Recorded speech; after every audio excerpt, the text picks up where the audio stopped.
Hello and welcome to Dreamtime History. Picture yourself gliding across a coral lagoon in the pale light of dawn, salt mist clinging to the air around you. Through the haze, an impossible sight emerges from the water, a grid of massive stone walls rising directly from the reef, connected by a network of tidal canals. This is Nan Madol, the forgotten Venice of the Pacific, and it should not exist. Here, on a fragile coral reef in the remote waters of Micronesia, ancient builders somehow transported basalt blocks weighing up to 50 tons and assembled them into a megalithic city without mortar or machinery. For over 500 years, this reef-bound metropolis served as the ceremonial heart of the Sodelur dynasty, its artificial islands connected by waterways that carried canoes bearing tribute and ceremony. And then, as mysteriously as it rose, it was abandoned to the tides. How did they move such colossal stones across treacherous reefs? Why did they choose to build their capital on such an improbable foundation? What secrets lie hidden in the silent canals of this Pacific Venice? But before we begin our journey, please take a moment to like the video and subscribe. It's a simple and wonderful way to support the channel, and it means a great deal to me. I'm also always curious to know where in the world and at what time you're joining me tonight. So, I'd really love to hear from you in the comments. The water is still as glass beneath your canoe, reflecting the pale lavender of dawn as it spreads across the coral lagoon. Salt air clings to your skin, heavy with moisture that seems to rise from the very surface of the sea itself. And somewhere in the distance you hear the gentle cry of a frigate bird calling across the water. The paddle in your hands moves without sound through the lagoon, each stroke propelling you deeper into what feels like a dream made manifest in stone and tide. You pause for a moment, letting the canoe drift, and in that silence you become aware of something extraordinary emerging from the morning mist ahead. At first, it appears as nothing more than dark shapes in the water, perhaps coral heads or natural rock formations scattered across the reef. But as the light strengthens and your eyes adjust to what they are seeing, the shapes resolve into something that should not exist in this remote corner of the Pacific Ocean. Massive walls of dark stone rise directly from the coral reef. Their surface is composed of what appear to be enormous basalt logs, stacked one upon another with mathematical precision. These are not natural formations at all, but the deliberate work of human hands, creating artificial islands where none should be. The walls form geometric patterns across the lagoon, defining rectangular and square platforms that seem to float upon the water itself, connected by narrow channels through which the tide flows with a gentle, rhythmic sound that becomes almost hypnotic as you listen. This is Nan Madol, whose name means something like "within the intervals," referring to the spaces between these stone-bound islands, the waterways that separate and connect them in an intricate network of canals and passages. You're looking upon what some have called the Venice of the Pacific, though that comparison, while evocative, hardly captures the sheer impossibility of what you see before you. Venice, after all, was built upon relatively stable foundations of mud and timber. This city rises from living coral, from a reef that breathes with the tide that grows and shifts according to the whims of ocean currents and the patient work of countless coral polyps. The silence here is profound, broken only by the gentle lapping of water against basalt walls and the occasional splash of a fish jumping in the channels between the platforms. Palm fronds rustle somewhere beyond your vision, their sound carried on the salt-laden breeze that moves across the lagoon like a whispered conversation between sea and sky. There is no bustle of human activity, no voices calling across the water, no smoke rising from cooking fires. The city sleeps, and has been sleeping for centuries, yet its presence fills the lagoon with an almost palpable weight of history and mystery. You paddle closer to one of the massive walls, and the true scale of the construction becomes clear. Individual basalt stones the size of tree trunks have been fitted together without mortar or cement,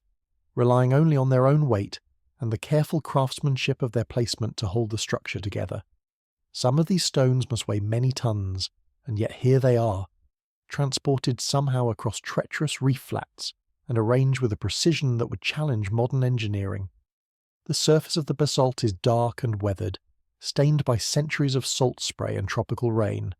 but beneath the patina of age you can see the deliberate shaping, the careful selection and placement that speaks of master builders working with both vision and immense practical skill. As your canoe glides through one of the narrow canals, the walls rise on either side of you, creating a corridor of stone that channels both water and wonder. Coral has begun to colonize the lower portions of the walls, creating gardens of living colour against the dark rock, while above, the stones continue their orderly march skyward, defining spaces that once held structures and activities whose purposes you can only imagine. The water beneath your canoe is remarkably clear, and you can see straight down to the coral and sand bottom, where fish move in lazy schools, indifferent to the human history that rises all around them. The morning mist begins to lift as the sun climbs higher, and more of the city reveals itself to your wondering eyes. Platform after platform extends across the lagoon, some small and intimate, others covering areas that could accommodate substantial buildings and gatherings. The geometric precision of the layout suggests careful planning, urban design that took into account not only the practical needs of construction on a coral reef, but also the ceremonial and symbolic requirements of whatever culture created this extraordinary place. You find yourself asking questions that seem to multiply with each new detail that emerges from the mist. Who are the people who conceived of building a city in such an improbable location? How did they transport these massive stones across the reef without the benefit of modern machinery? What drove them to choose this particular site, with all its obvious challenges, when surely there were more convenient locations available on the nearby islands? What kind of society possessed both the organisational capacity and the sustained will necessary to complete such an ambitious project? The questions float in your mind like the mist that still clings to the water's surface, inviting contemplation rather than demanding immediate answers. You're in the presence of one of humanity's most enigmatic achievements, a place where human ambition and ingenuity created something unprecedented in the vast Pacific Ocean. The reef city of Nan Madol waits in the dawnlight, ready to share its secrets with those patient enough to listen to the stories whispered by tide and stone. To understand the marvel that is Nan Madol,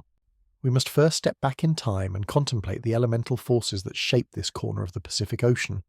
the geological processes that provided the raw materials for an impossible dream, and the environmental conditions that both challenged and inspired the ancient builders who would transform a coral reef into the foundation of a city.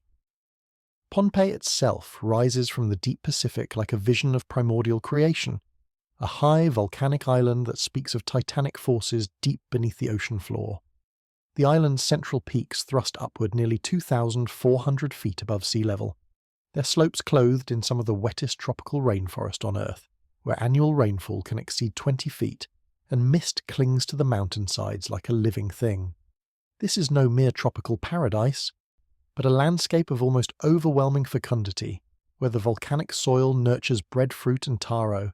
coconut palms and banana plants, creating an abundance that would later support the complex society that built Nan Madol. The island's volcanic origins are written clearly in its geology, particularly in the massive basalt formations that would prove so crucial to the story that unfolds across the centuries. These dark, dense stones formed as molten lava cooled and contracted, creating the characteristic columnar structures that fracture naturally into hexagonal logs, some as long as 20 feet and weighing many tons. The cooling process, occurring over thousands of years, created what amounted to a natural quarry of building stones, perfectly shaped for construction, if one possessed the knowledge, skill, and sheer determination to move them. But Pohnpei does not stand alone in the ocean. The island is embraced by a living reef system, a complex ecosystem built by countless generations of coral polyps that extracted calcium carbonate from seawater and slowly constructed the foundation upon which Nan Madol would rise. This fringing reef creates a lagoon environment of remarkable beauty and complexity, where shallow waters warm in the tropical sun and tidal currents ebb and flow with predictable rhythm. Within this protected space, small islands and coral heads dot the lagoon like stepping stones, and it is here, on the reef flat adjacent to Temwin Island, that human ambition would intersect with geological opportunity. The reef environment presents both extraordinary opportunities and daunting challenges for any society contemplating large-scale construction. The coral platform provides a relatively stable foundation that remains above water at low tide, creating buildable space in an ocean environment. The tidal channels that wind through the reef offer natural waterways for transportation, while the protected lagoon provides calm waters ideal for canoe travel. Yet working in this environment demands intimate knowledge of tidal cycles, seasonal weather patterns, and the delicate relationship between human activity and the living coral ecosystem. The specific site of Nan Madol, on the southeastern reef flat of Pohnpei near Tenwin Island, represents a masterful reading of the natural environment. Here, the reef flat extends far enough from shore to provide substantial building space, while remaining close enough to the main island to facilitate the transport of materials and people. The tidal channels that separate the coral heads from one another create natural boundaries and transportation routes, while the prevailing trade winds help to ventilate the lagoon and prevent stagnation. Archaeological evidence suggests that the first substantial construction at Nan Madol began sometime around the late 12th century, approximately between 1180 and 1200 in the Common Era. This timing coincides with broader cultural and political changes across Pohnpei, as smaller village-based communities began to coalesce into larger political units, under the influence of what would become known as the Sodeleur dynasty. The decision to build a ceremonial and administrative centre on the reef flat represents a revolutionary moment in Micronesian history, a departure from traditional settlement patterns that favoured easily accessible coastal locations. The challenges facing these early builders can barely be comprehended from our modern perspective. Working on a coral reef presents unique difficulties that would daunt even contemporary engineers. The reef flat is submerged at high tide, limiting working hours to low tide periods when the coral platform is exposed. The surface is uneven, sharp, and potentially dangerous to workers moving heavy stones. Salt spray and tropical sun create harsh working conditions, while the constant presence of water complicates every aspect of construction, from mixing coral lime mortar to preventing tools from corroding. Yet the advantages of the site must have appeared compelling to the visionaries who conceived this project. The reef location provided natural defence, accessible only by canoe, and therefore easily controlled. The tidal channels offered built-in transportation networks, while the proximity to deep water fishing grounds ensured abundant protein resources. Most importantly, perhaps, the sheer audacity of building a city on a coral reef would have served as a powerful statement of political authority and supernatural sanction, demonstrating to both subjects and rivals that the rulers of this place possessed capabilities that transcended ordinary human limitations. The transformation of reef flat into urban space required the creation of 92 or more artificial platforms, each constructed by building retaining walls of basalt logs and filling the enclosed space with coral rubble and stones. This process essentially converted sections of living reef into artificial islands, each serving specific functions within the emerging urban plan. The engineering challenges were immense, requiring not only the quarrying and transport of massive basalt blocks, but also the development of construction techniques adapted to the unique demands of building on a coral reef foundation. As we contemplate these foundational elements, we begin to appreciate the convergence of geological fortune, environmental knowledge, and human ambition that made Nan Madol possible. The stage was set by volcanic forces and coral growth, but the drama that would unfold required human actors of exceptional vision and capability. The emergence of the Sodeleur dynasty represents one of the most remarkable experiments in centralized governance ever attempted in the Pacific Islands. A system of rule that would transform not only the political landscape of Pohnpei, but also the very physical structure of the reef where Nan Madol rose from coral and stone. To understand how this extraordinary city functioned, we must enter the world of tribute and ceremony, of sacred architecture and systematic control, where every basalt wall and tidal canal served the greater purpose of political authority. Imagine yourself paddling across the lagoon in the early morning hours, your canoe laden with the finest breadfruit from your inland grove, the fruits carefully selected and arranged according to customs that have been refined over generations. You're not travelling to a simple market or casual gathering, but approaching the seat of absolute power, where the Sodeleur ruler holds dominion over every person, every plot of cultivated land, every fishing ground around the island. The very concept of private ownership, as we might understand it, does not exist here. All land belongs to the Sodeleur, and all people, from the highest nobles to the most humble farmers, are essentially tenants in a system where tribute and loyalty flow upward like the tide itself. As you navigate the narrow canal that leads toward the palace precincts of Nan Madol, the massive basalt walls rise on either side of your canoe, creating corridors of stone that speak of power and permanence. These walls, constructed without mortar or cement, rely entirely on the careful selection and placement of basalt logs, some weighing several tons fitted together with a precision that has withstood centuries of tropical storms and tidal forces. The spaces between the stones are filled with coral rubble, creating solid platforms that support not only buildings but entire communities dedicated to the administration of the realm. The city spreads before you in a carefully planned grid of artificial islands, each serving specific functions within the greater organism of governance. The palace islets, where the Sodalur ruler maintains his residence, occupy the most protected positions within the lagoon, accessible only through channels that can be easily monitored and controlled. Here, elevated platforms support structures built of basalt foundations and traditional materials, creating spaces for both intimate family life and grand ceremonial occasions. The walls around these royal precincts rise higher than elsewhere in the city, some reaching 18 feet in height, creating vertical barriers that both protect and proclaim the elevated status of those who dwell within. You glide past residential islets, where the families of administrators, priests, and skilled craftsmen maintain their homes, each platform allocated according to rank and function within the rigid hierarchy that governs all aspects of life in the reef city. The canal system that connects these islands serves multiple purposes beyond simple transportation. The regular flow of tidal waters helps to flush waste and maintain sanitation, while the narrow waterways create natural boundaries that define neighbourhoods and control movement throughout the city. To live in Nan Madol is to live according to the rhythm of the tides, timing your daily activities to the rise and fall of water levels that determine which passages remain navigable and which platforms remain accessible. The tribute system that sustains this remarkable experiment in governance operates with clockwork precision, drawing resources from across Pompeii and perhaps even from neighbouring islands. Your breadfruit represents just one element in a complex flow of goods and services that converge on the reef city. Taro and yams from highland gardens, fresh fish from reef and deep water,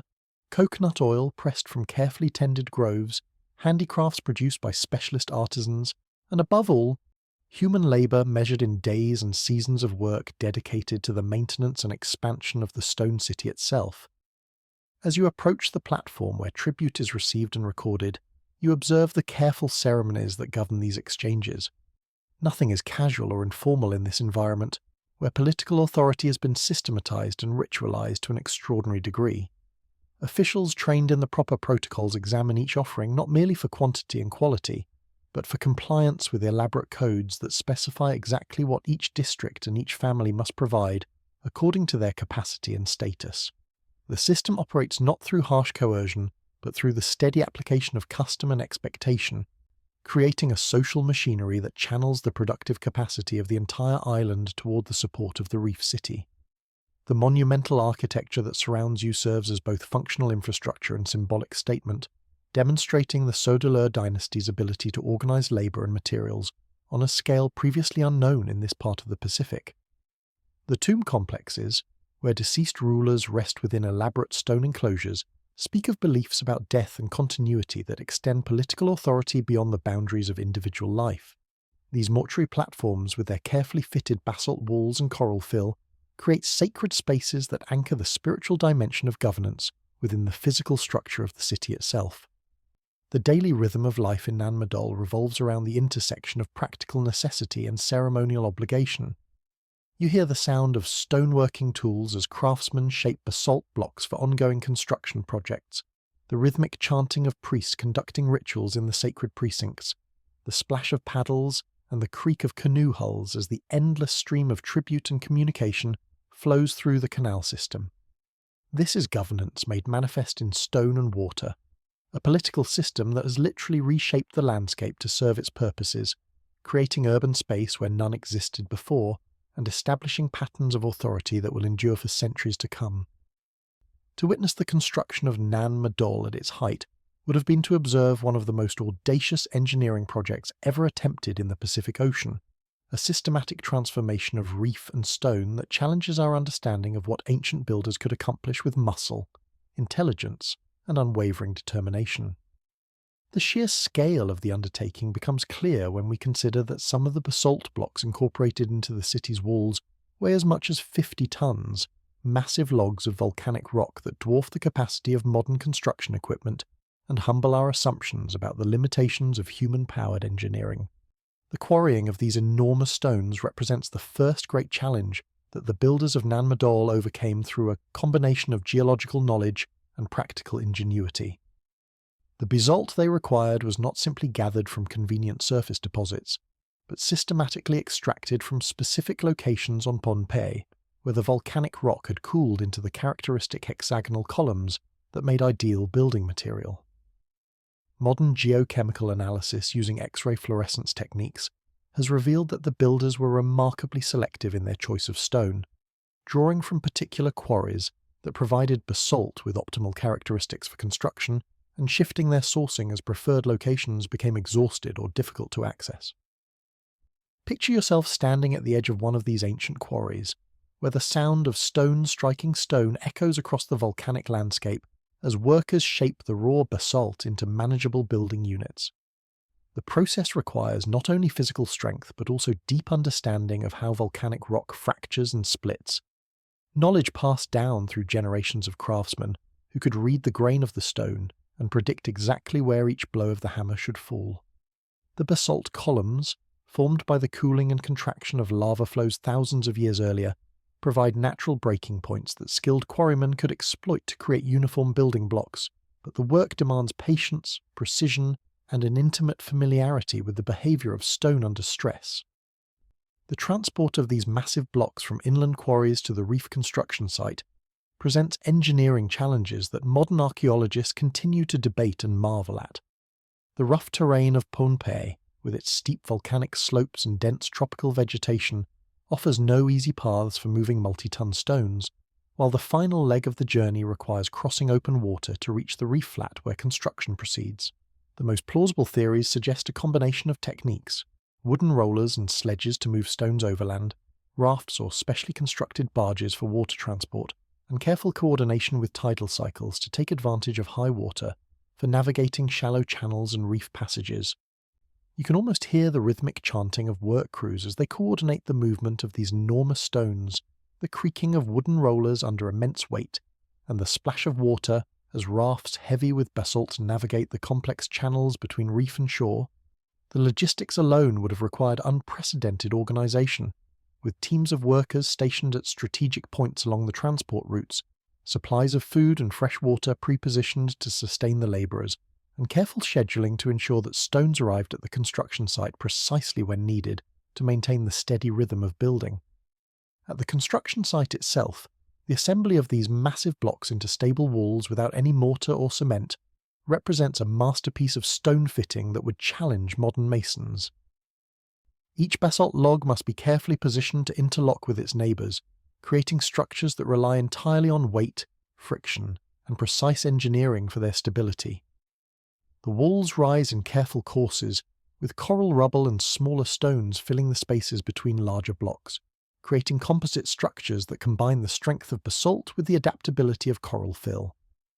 The largest walls, reaching heights of 18 feet or more in some locations, represent the accumulation of countless individual decisions about placement, alignment, and structural integrity. The creation of artificial islands within the reef environment required techniques that were entirely innovative within the Pacific Island context. The builders first constructed retaining walls of basalt directly on the coral reef flat, creating rectangular or square enclosures that could contain fill material. These walls must be built with careful attention to tidal forces, designed to withstand the constant pressure of moving water while maintaining their structural integrity over centuries of exposure to salt spray and tropical storms. Once the perimeter walls were complete, the enclosed space was filled with coral rubble, smaller stones and sand, creating solid platforms that extended the available building space far beyond what the natural reef could provide. The canal system that connects these artificial islands represents perhaps the most sophisticated element of the entire project, a network of waterways that serves simultaneously as transportation infrastructure, sanitation system, and architectural feature. The channels are carefully sized and positioned to maintain adequate water flow for canoe navigation, while ensuring that tidal action flushes the lagoon system and prevents stagnation. The engineering required to achieve this balance demands precise calculation of water volumes, current speeds, and tidal ranges, knowledge that the builders must have acquired through generations of patient observation and experimentation. As you paddle through these ancient canals, the water clear enough to reveal the coral and sand bottom beneath your canoe, you become aware of the subtle but sophisticated hydroengineering that makes this urban environment possible. The walls that define the waterways are positioned to direct current flow, their underwater foundations carefully shaped to maintain proper water depth while preventing erosion of the canal bottom. The sun begins its descent toward the western horizon as evening settles over the lagoon city of Nan Madol, and you find yourself drifting through the canal system in the gentle twilight hours when the reef city reveals its most intimate character. The harsh glare of midday has softened into the golden light that photographers treasure, and the massive basalt walls that seemed so imposing in the full sun now appear warmer, more welcoming, their dark surfaces catching and holding the amber glow that spreads across the water like liquid metal. As you paddle quietly through the narrow waterways that separate the artificial islands, you become aware of the subtle rhythms of daily life that animate this stone metropolis built on coral foundations. From one of the residential platforms comes the sound of children playing, their laughter echoing off the basalt walls as they chase each other along the carefully constructed walkways that connect different levels of their island home. These are not the children of commoners, but the offspring of administrators, skilled craftsmen, and minor nobles who have earned the privilege of residing within the sacred precincts of the reef city, and their games reflect the sophisticated urban environment that shapes their childhood experiences. On another platform, you observe a group of women engaged in the intricate work of preparing coconut fibre for rope making, their fingers moving with practiced efficiency as they separate and twist the tough fibres that will become essential components of the canoes, nets, and architectural elements that bind this waterbound community together. The rhythmic motion of their work creates a gentle percussion that mingles with the sound of water lapping against stone, while their quiet conversation provides a constant murmur of human presence that gives life to the monumental architecture surrounding them. The sacred precincts of Nan Madol reveal themselves most clearly in the evening hours, when the formal ceremonies of the day have concluded and the priests move quietly through the ritual spaces, tending to the eternal obligations that connect the living community with the ancestral powers that legitimize Sodalur rule. You glimpse figures in traditional dress moving through the shadows cast by towering basalt walls, carrying offerings toward the mortuary complexes where deceased rulers rest within elaborate stone enclosures, their spirits serving as guardians and validators of the political order that their successors maintain. The famous Nandawas complex, the royal mortuary domain that serves as the most sacred space within the entire city, rises before you like a fortress of dark stone, its walls reaching toward the evening sky with a monumentality that speaks of beliefs about death, continuity, and the supernatural foundations of earthly authority. Here, within chambers built of carefully fitted basalt logs and filled with the material possessions deemed necessary for the afterlife journey, the mummified remains of Sodalur rulers await the final dissolution that will return their physical forms to the elements, while their spiritual essence joins the invisible council that guides and protects their descendants. The logistics of daily life in this reef-bound city present constant challenges that its inhabitants have learned to address through careful planning and community cooperation. Fresh water, the most fundamental requirement for human survival, must be brought by canoe from sources on the main island of Pohnpei, since the coral platforms that support the city offer no springs or wells. You observe the steady traffic of water carriers making their evening runs, their canoes heavy with large pottery vessels and hollowed gourds filled with the precious liquid that sustains life in this impossible urban environment.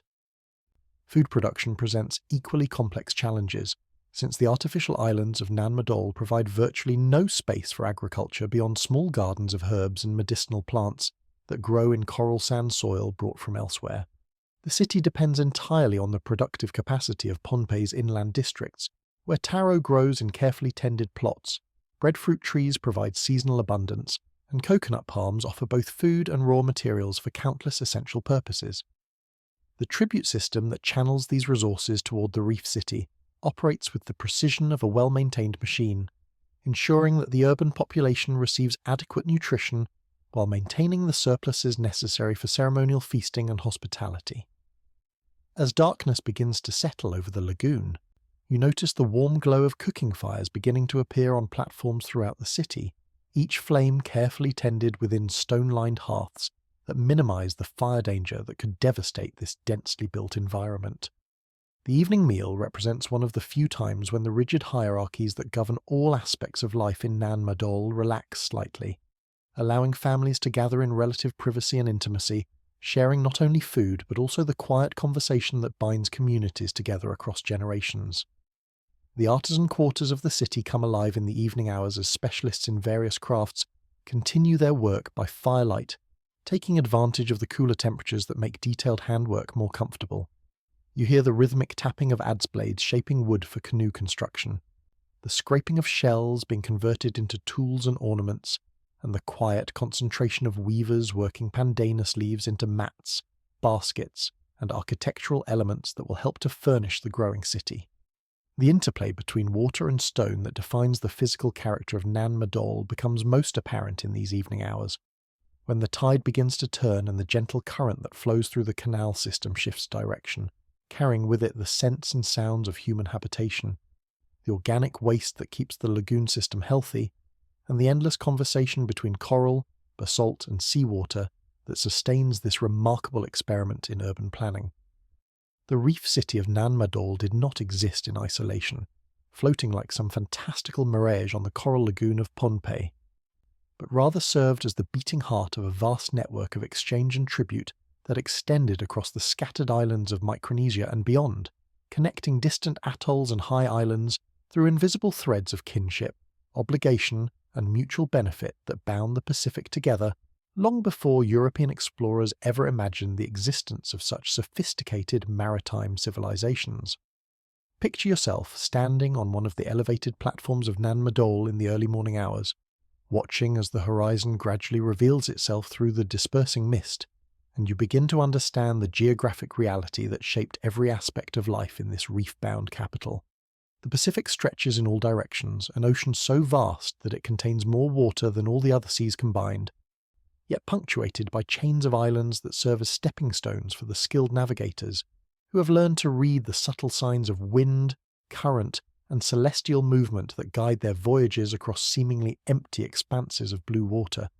The canoes that arrive at Nan Madol each day carry far more than simple tribute from the outlying districts of Pohnpei itself.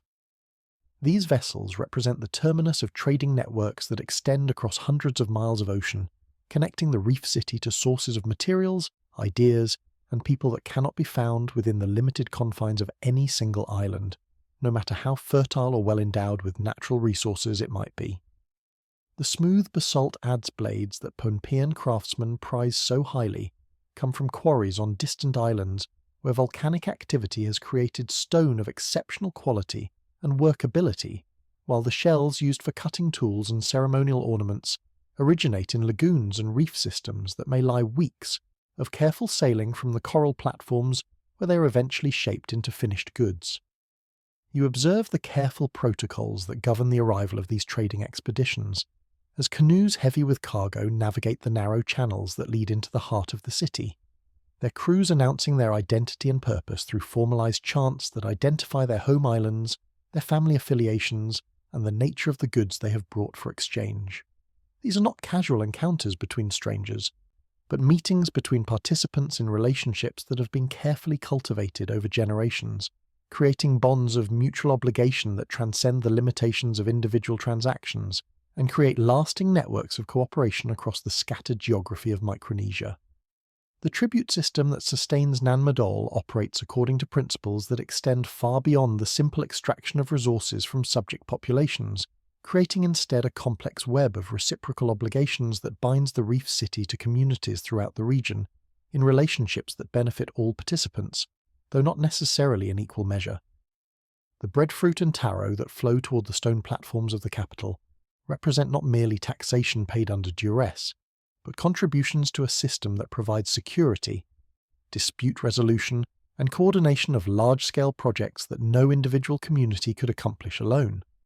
The Sodelur dynasty's control over this far-flung network depends not only on the impressive display of power represented by the monumental architecture of their reef capital, but also on their ability to maintain the delicate balance of give and take that keeps distant communities willing to participate in a system that demands significant contributions of labour and resources.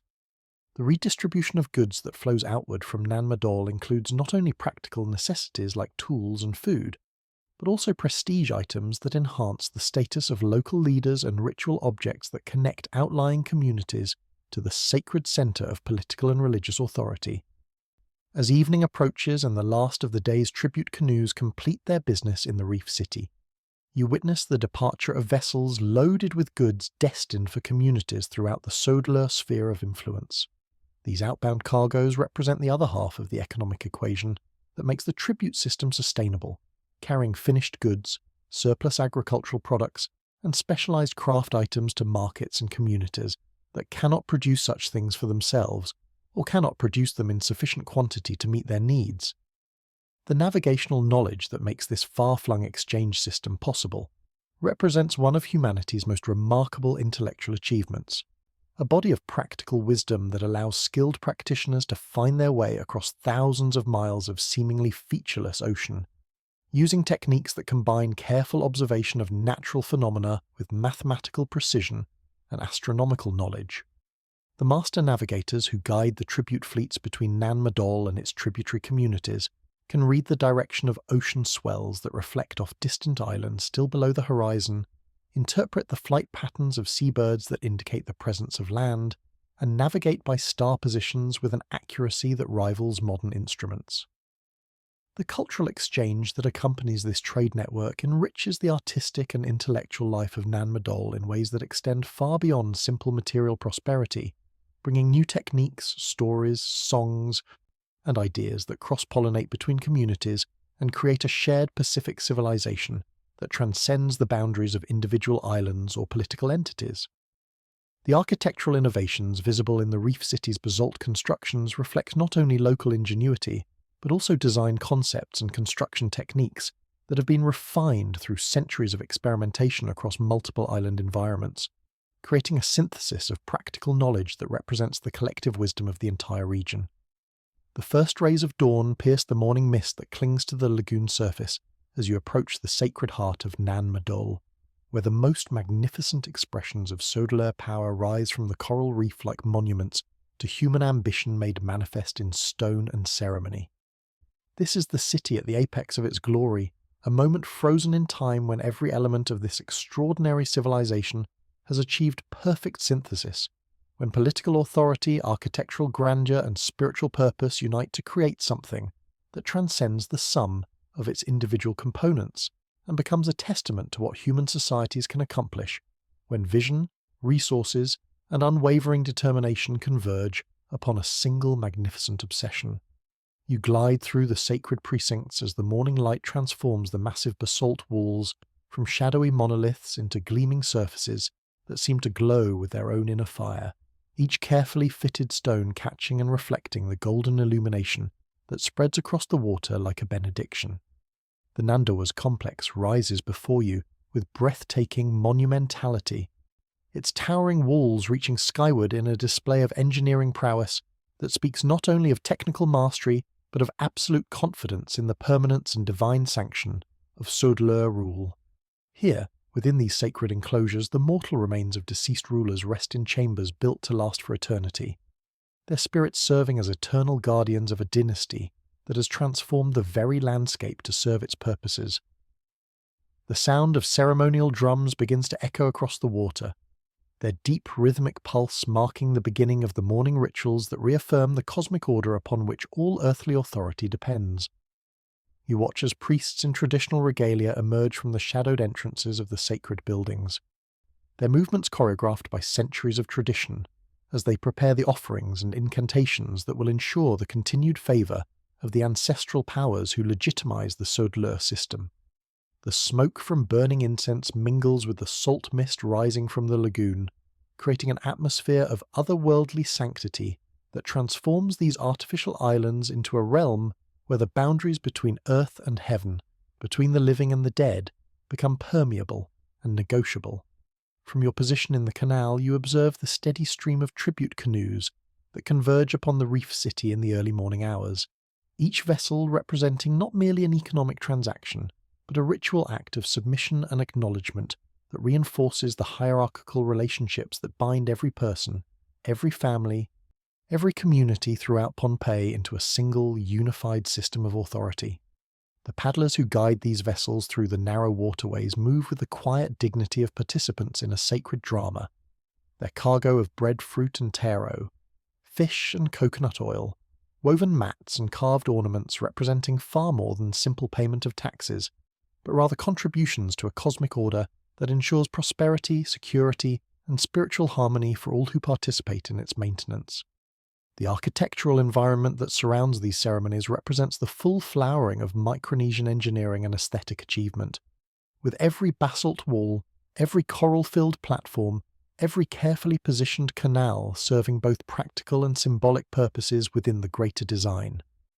The islets themselves are oriented to take advantage of the prevailing trade winds that provide natural ventilation for the structures built upon them,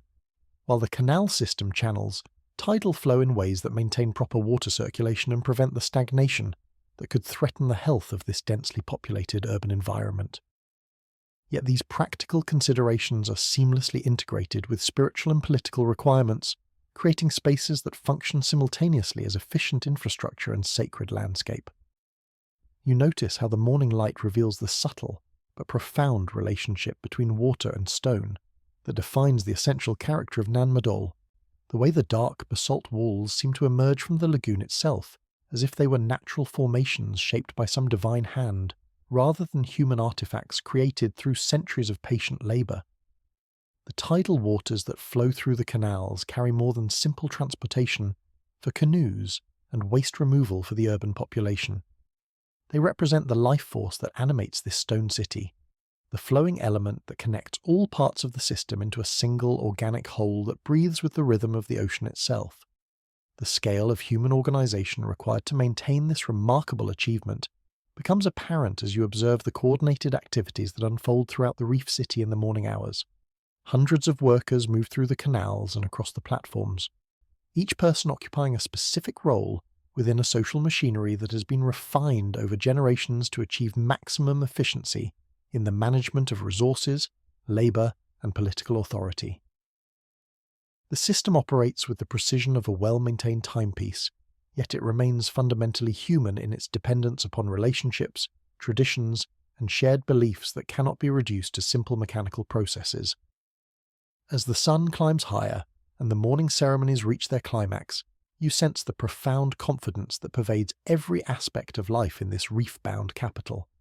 The certainty of a civilization that has solved the fundamental challenges of existence and created a sustainable way of life that appears capable of enduring forever. The massive stones that form the foundation of every structure seem to mock the passage of time itself, while the political system that governs every aspect of daily life has achieved a stability that extends back through living memory into the realm of legend and myth. Yet even in this moment of supreme achievement, subtle signs remind the careful observer that all human institutions remain subject to the inexorable forces of change and transformation that shape the destiny of civilizations throughout history. The magnificence that defines Nan Madol at its zenith carries within itself the seeds of the challenges that will, over time, test the resilience of this remarkable civilization, for no human system, however ingenious or well adapted to its environment, exists in a state of perfect equilibrium forever. The very success of the reef city creates new pressures and demands that gradually accumulate like sediment in a tidal pool, invisible at first but eventually substantial enough to alter the fundamental dynamics that have sustained the Sodler system for generations. The quarries that provided the massive basalt blocks essential for Nan Madol's construction begin to show signs of depletion after centuries of intensive extraction, forcing the builders to work seams of stone that are progressively more difficult to access and transport. Modern geochemical analysis reveals the subtle story written in the basalt walls themselves, as X-ray fluorescence studies demonstrate how the builders were compelled to shift from their preferred quarry sites to alternative sources as the most convenient deposits of high-quality stone became exhausted or required excavation efforts that stretched the capacity of available labour forces beyond practical limits. You stand at the edge of one of these ancient quarries, where the scarred volcanic landscape tells the story of human industry pushed to its sustainable limits, and you begin to understand how resource extraction that once seemed limitless gradually becomes constrained by the finite nature of even the most abundant geological deposits. The basalt columns that once broke cleanly along natural fracture lines now require more sophisticated techniques and greater expenditure of energy to extract,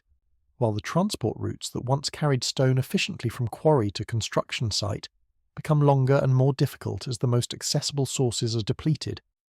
The coral reef environment that provides the foundation for the entire urban experiment faces its own subtle but persistent challenges as the artificial modifications created by human construction begin to interact with natural processes in ways that the original builders may not have fully anticipated. The living coral that forms the substrate upon which Nan Madol rests continues to grow and change according to its own biological imperatives, sometimes supporting human construction, but occasionally creating new complications as coral heads shift, channels silt up with sediment, or tidal patterns change in response to modifications in the reef structure itself. Sea level fluctuations, whether caused by long-term climatic cycles or subtle geological processes, introduce additional variables into an urban system that depends upon precise relationships between water depth, tidal flow, and the elevation of artificial platforms. The islets that once rose comfortably above high tide levels may find themselves more frequently inundated during storm seasons, while canal systems designed for specific water depths may become too shallow or too deep for efficient navigation, as environmental conditions gradually shift over decades and centuries. The logistical challenges of maintaining a substantial urban population on artificial islands become more pronounced as the city grows in size and complexity, creating demands for fresh water, food, and waste management that strain the capacity of the systems developed during the early phases of construction. The absence of natural springs or wells on the coral platforms means that every drop of fresh water consumed in Nan Madol must be transported by canoe from sources on the main island of Pohnpei, creating a supply chain that becomes increasingly vulnerable to disruption as the urban population expands and water demands multiply. The agricultural districts that provide food for the reef city face their own pressures as the tribute system demands ever greater surpluses from farming communities that may already be working their land at or near its sustainable capacity. The breadfruit groves and taro gardens that once produced comfortable surpluses for ceremonial consumption and trade networks may find themselves pushed to provide quantities that stress both the agricultural landscape and the farming families who work it, creating subtle but persistent tensions between urban demands and rural capacity.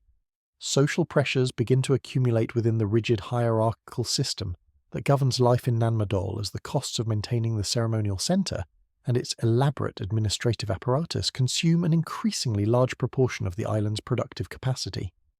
The tribute obligations that once seemed reasonable, expressions of loyalty and participation in a beneficial system may gradually transform into burdens that strain the patience and resources of contributing communities, particularly during seasons of poor harvests or environmental stress that reduce the agricultural surpluses available for redistribution. External pressures from changing political and cultural conditions throughout the broader Pacific region introduce additional elements of uncertainty into a system that has achieved stability through careful balance of internal forces. New ideas about governance, ritual practice, and social organization filter into Pohnpeian society through the trading networks that connect Nan Madol to distant islands, creating alternative models that may challenge the assumptions upon which Sodalur authority rests, while shifts in regional power balances may alter the strategic environment within which the reef city operates. The infrastructure of canals, walls, and platforms that represents the physical foundation of Nan Madol requires constant maintenance to prevent deterioration in the harsh marine environment, where salt spray, tropical storms, and coral growth create ongoing challenges for the preservation of human construction. The workforce needed for these maintenance activities competes with other demands for labour, creating allocation decisions that become increasingly difficult as multiple priorities vie for limited human resources. In the decades and centuries that followed the transformation of Pohnpeian political life, the massive basalt walls and coral-filled platforms of Nan Madol began their slow dialogue with the forces of nature, a patient conversation between human ambition and the inexorable processes of tropical growth, tidal erosion, and the gradual reclamation that marks the passage of deep time in environments where life proliferates with extraordinary persistence and creativity. The reef city did not simply vanish like a mirage dissolving at dawn, but instead entered a new phase of existence as a landscape of memory, a place where the achievements of the past persisted in stone, even as the human activities they had been designed to support gradually migrated to new locations and adapted to changed circumstances. The Nanwaki system that emerged from the political revolution that swept away Sodaleur rule represented not a complete rejection of the principles that had governed Pohnpeian society for centuries, but rather their adaptation to new realities and different priorities.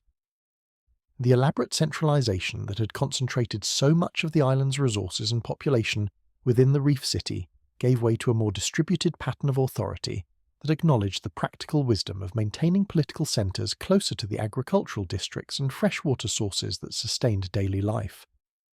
The new rulers inherited many of the governmental techniques and ceremonial traditions developed during the Sodaleur era, but they applied these tools within a framework that proved more responsive to the needs and preferences of local communities. You paddle through the canals of Nan Madol in this transitional period, observing how the patterns of daily life continue, but with diminished intensity and altered purpose. Some families still maintain residences on the artificial islands, particularly those whose specialised skills in stoneworking, canoe construction, or ritual practice remain valuable to the new political order.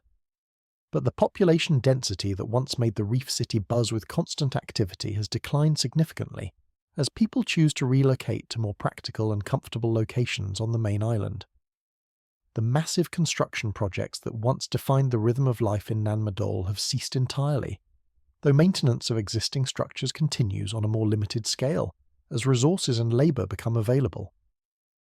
The quarries that once echoed with the sound of stoneworking tools fall silent, their scarred surfaces gradually softened by tropical vegetation that spreads across the abandoned work sites like a green bandage, healing the wounds inflicted by centuries of intensive extraction. The transport routes that once carried massive basalt blocks from inland sources to reef construction sites become overgrown paths that serve only occasional travellers moving between villages and agricultural districts. The canal system that represents perhaps the most sophisticated element of Nan Madol's urban infrastructure continues to function, though with reduced maintenance, the waterways begin to show signs of gradual silting and coral growth that slowly alter their navigational characteristics. The tidal flows that once flushed the reef city with mathematical precision now encounter new obstacles and diversions as nature begins to modify the artificial modifications that human engineers had imposed upon the coral ecosystem. Fish populations that had been carefully managed to provide protein for the urban inhabitants begin to recover and diversify as fishing pressure decreases and the marine environment gradually returns to patterns that more closely resemble its pre-urban state. The sacred precincts of Nan Madol retain their spiritual significance even as their political importance diminishes, continuing to serve as places where communities gather for ceremonies that connect the living generation with the ancestral powers whose influence transcends the boundaries of individual dynasties or political systems. The tomb complexes where Sodaleur rulers rest within their basalt enclosures become pilgrimage destinations that attract visitors from throughout Pohnpei and beyond. Places where people come to honour the achievements of the past while seeking guidance for the challenges of the present. Tropical vegetation begins its patient work of reclamation, sending roots into the spaces between basalt blocks, spreading vines across walls that once gleamed with polished perfection, and creating gardens in the coral sand soil that accumulates in corners and crevices throughout the artificial islands. The process unfolds with botanical determination but geological patience, as each season brings new growth that gradually softens the stark geometry of human construction without entirely obscuring the monumental ambition it represents. The oral traditions that preserve the memory of Nan Madol's glory days undergo their own process of adaptation and evolution, as storytellers emphasize different aspects of the historical record to address the concerns and interests of audiences living under changed circumstances. The engineering achievements that once seemed so important may receive less attention, while stories that explore the relationships between rulers and subjects, the challenges of governance, and the consequences of political transformation gain new relevance and emotional resonance. You observe how the reef city becomes a teacher as well as a monument, offering lessons about the possibilities and limitations of human ambition that speak with particular clarity to communities still adapting to the aftermath of political change. The massive stones that once proclaimed the permanence of Sodaleur authority now serve as reminders of the impermanence that characterizes all human institutions, while the engineering ingenuity that created urban space on a coral reef continues to inspire admiration for the creative problem-solving capacity that allows societies to adapt to challenging environments. The cultural memory that preserves Nan Madol's significance within Pohnpeian consciousness demonstrates the remarkable capacity of human communities to maintain connections with their past, even as they adapt to new circumstances, creating continuity that transcends the boundaries of individual political systems and allows each generation to benefit from the accumulated wisdom of those who came before them. The emergence of Nan Madol from relative obscurity into the consciousness of the modern world represents one of those remarkable moments when the patient work of scholars, archaeologists, and cultural preservationists converges to rescue a magnificent human achievement from the gradual erosion of time and neglect,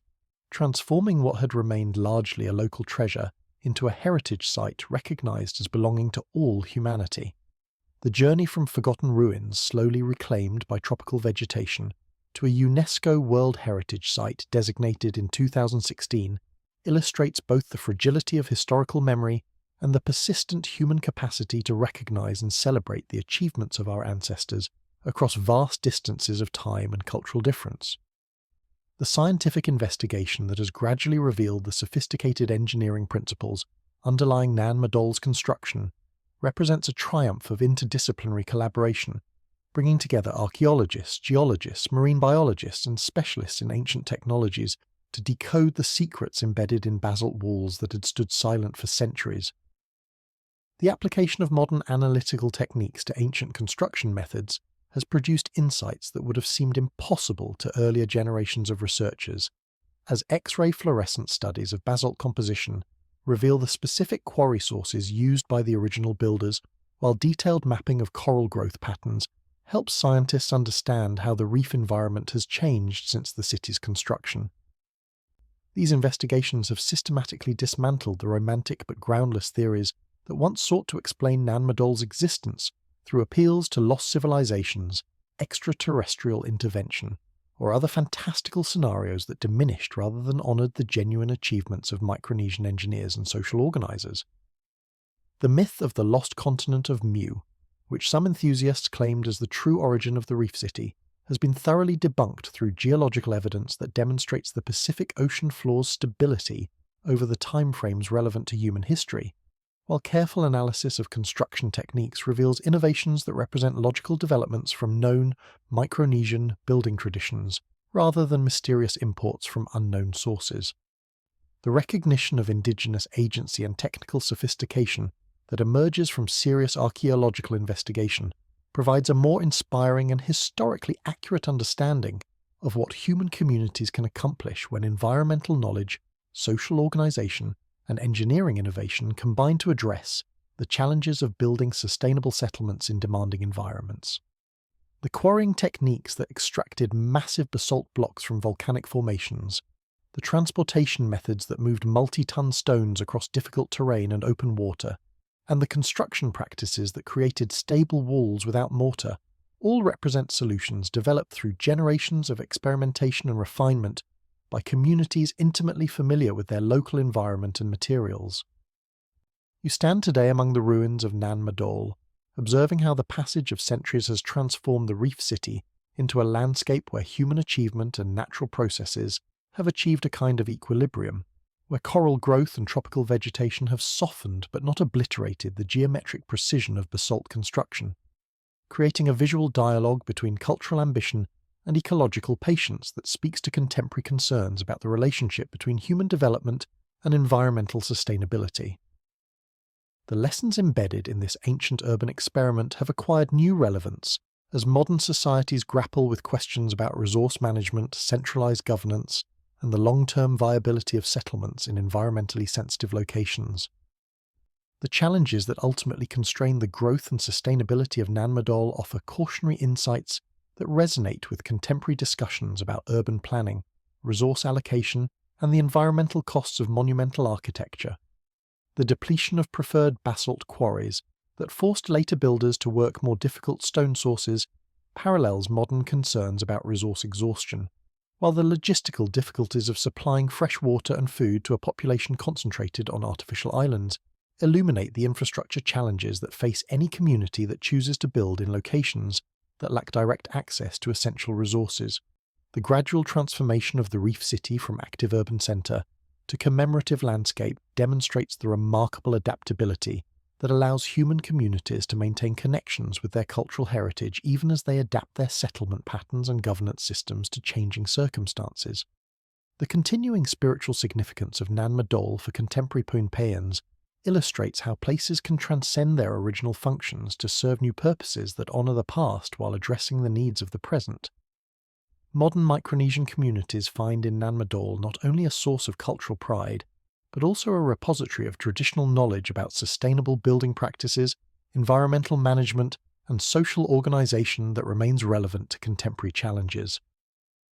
The engineering innovations that made the reef city possible continue to inform discussions about appropriate technology and indigenous knowledge systems, while the political experiments that the site represents offer insights into alternative approaches to governance and resource distribution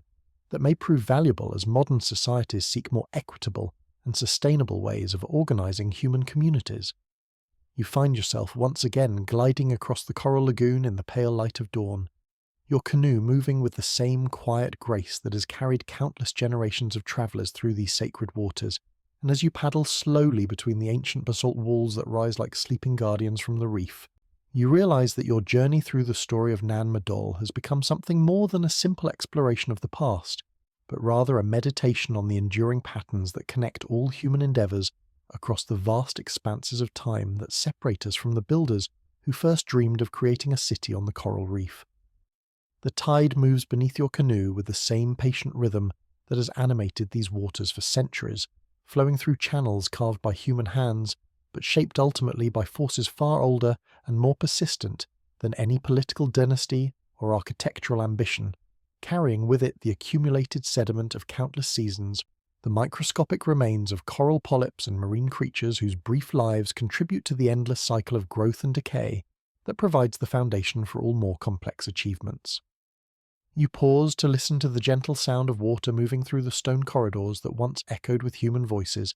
and in that liquid whisper you hear something like the breathing of the earth itself, a rhythm that connects the present moment to all the moments that came before, and all those that will follow in the endless succession of tides that measure time on scales, too vast for individual human comprehension. The basalt walls that surround you have witnessed the rise and transformation of civilizations, the patient accumulation of human knowledge, and the gradual adaptation of communities to changing circumstances, yet they remain essentially unchanged, darkened by centuries of salt spray and tropical rain, but still standing in testament to the engineering vision that guided their original construction.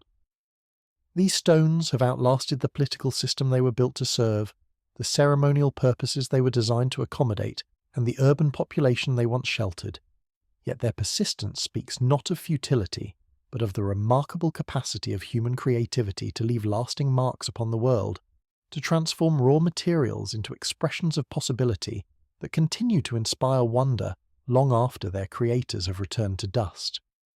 You drift through the canal system that represents perhaps the most sophisticated achievement of the entire Nan Madol project, observing how the careful engineering that once maintained precise relationships between water depth, tidal flow, and navigational requirements continues to function, even though the human activities it was designed to support have long since migrated elsewhere. The coral that grows along the underwater portions of the basalt walls creates new ecosystems that support fish populations and marine life forms that were never part of the original urban plan, demonstrating the remarkable adaptability that allows natural systems to incorporate human modifications and transform them into components of larger ecological processes. The lesson that emerges from this patient contemplation of Nan Madol's long history speaks to something fundamental about the relationship between human ambition and the natural world, suggesting that the most enduring achievements occur when human ingenuity works in harmony with environmental processes rather than attempting to dominate or replace them entirely. The reef city succeeded for as long as it did not because it conquered the coral lagoon environment, but because it found ways to adapt human needs to the opportunities and constraints presented by that unique ecosystem,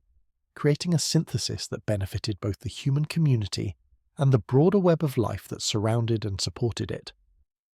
As the morning light strengthens and the mist begins to lift from the water's surface,